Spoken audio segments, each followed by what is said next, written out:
So it's finally here, isn't it? Season 3 of the Holy Land. The moment that we've been craving for.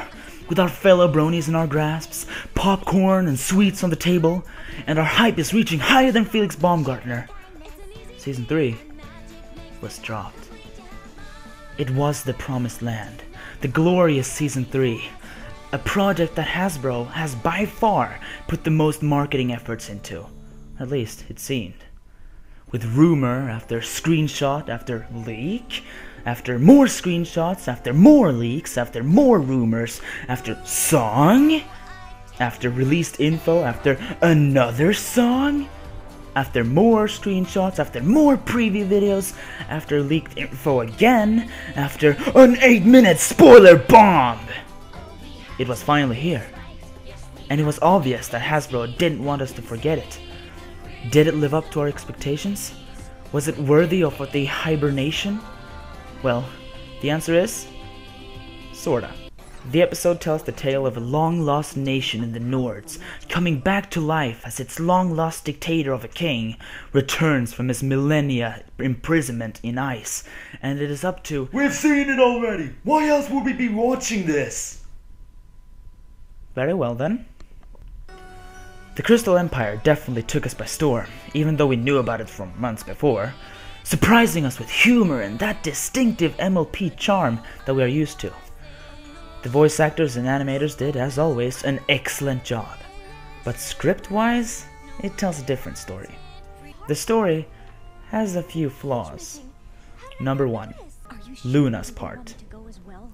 For unknown reasons, Luna is apparently disallowed participation in this mission, as Princess Celestia insists that Twilight has to do it alone. She is convinced that she will pull it off. Okay, this got me confused. Twilight, her friends, Shining Armor, and Cadence barely pulled it off themselves, causing Cadence insomnia, Shining Armor severe damage and cursing upon his horn, and Twilight received great amounts of stress and anxiety for not only the mission, but the idea of failing the mission due to all the pressure that Celestia put on her. If saving the Crystal Kingdom was crucial to the safety of their lands, wouldn't it make a perfect sense to send all the help they can get? Why leave these poor ponies who has barely saved the land several times before to do it all on their own when you have an all-powerful princess who is willing to volunteer as tribute? Is it that important that Twilight must do it on her own and only her can finish this task? Is it super important for future episodes? Okay, I could understand that. Oh wait. She wasn't the one who saved the Crystal Kingdom in the end. It was Spike. Or at least they claim so. But you'll hear that rant later. So was it so crucial that Twilight learns the importance of self-sacrifice that they could not guarantee the safety of this neighbor land by, oh, I don't know, sending troops? Number 2. Who saved the Crystal Kingdom? Remember my disagreements with the statement Spike ended up saving the Crystal Kingdom? Yeah, here's why. We have our 3 heroes who took part in bringing the Crystal Heart to its place here. Twilight Sparkle, Spike, and Cadence. Twilight Sparkle was the one who led the interrogation of the Crystal Ponies. She was the one who found the book leading them to the information of the Crystal Fair and its magical heart. She was the one who cracked the code to discovering King Somra's hidden away part of the castle. And she was the one who located, found, and touched the Crystal Heart first. Here comes Spike in. Hence Twilight was trapped. Spike took the Crystal Heart with him out of the top of the castle, fell off, and was then caught by the Cadence cannon. Now here comes Princess Cadence part.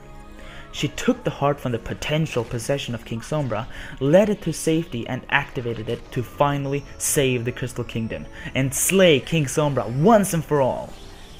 Yes, he died. Holy crap, I did not expect that. So why is Spike considered the hero? All he did was to take the Crystal Heart from point A to point B, from where on Cadence took over and finished the job. He did a pretty lousy job at that as well, dropping it so it nearly came in the bad guy's possession. If they say Spike was the hero because he took it to safety out of the tower, shouldn't that title be handed over to Princess Cadence? She was the one who saved it, and she repelled King Sombra long enough so that Twilight could find the heart and have Spike bring it to her. She was by far the hardest affected of them, aside from King Sombra's gruesome death. I mean, look at that. Shouldn't she have been in the center of the window painting for sitting through that for days with no sleep? Number 3. The lack of the bad guy. I think you know what this is about.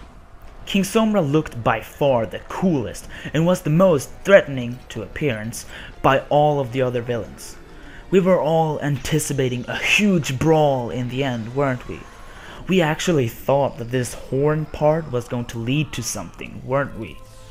It didn't, by the way. The suspense was flying sky high and the emotions were shaking, only to be settled by Wife Throwing Championships 2012. No, but in all honesty, we were expecting a bit more than this. Can we all agree on that? Why build up such a suspense when the bad guy barely even gets to touch the storyline? He was locked out of the kingdom for 95% of the episode, and when he finally got inside to do some damage, he was killed off instantly. But that is Hasbro for you. They build up intense and epic tension, while the final conclusion is just quick and pain-free. Nightmare Moon. BAM! A magical rainbow spell fixed everything. Discord. BAM! The magical rainbow spell returns and fixed everything again. Get your own magical rainbow spell today and BAM! All of the dirt go away instantly. Then came Chrysalis, whom wasn't stopped by a magical rainbow spell. Instead, she was stopped by a magical love spell. See the difference? Although the visual effects and the music track was outstunning during that scene, it wasn't as epic when you think about it as the final conclusive battle that we were waiting for. You have to agree on that point, guys. But King Sombra had a step even worse. What did Nightmare Moon, Discord, and Chrysalis have in common? They all had a short period in power. They managed to rule the land and do some damage before finally the main 6 came back and gave them a final defeat. King Sombra didn't get any of this. The cake was eaten when he arrived to the party and everyone just laughed at him and locked him out of the kitchen. For the sake of the Crystal Kingdom, this was lucky. But as for an epic conclusive start to by far the most anticipated season, meh. We are bronies. It doesn't matter to us whether a storyline for an episode is developed or not, as long as it is entertaining to us. I can promise that we will love whatever Hasbro throws our way. This two-parter was very entertaining and rewatchable, as with all of the other episodes. The animation was highly improved, and they kept shocking us with their magical animation techniques. They also offered a bunch of epic and hilarious moments that tickled all of our funny bones. Some kind of exam and you're trying to tell me to calm down because it's just a test? Yes? Who wants a flugelhorn? I want a flugelhorn! Who else wants a flugelhorn? I want a flugelhorn! Since when does Twilight... Now, throw in 2 epic songs, and BAM! You have a great start on something greater. Season 3, we are ready.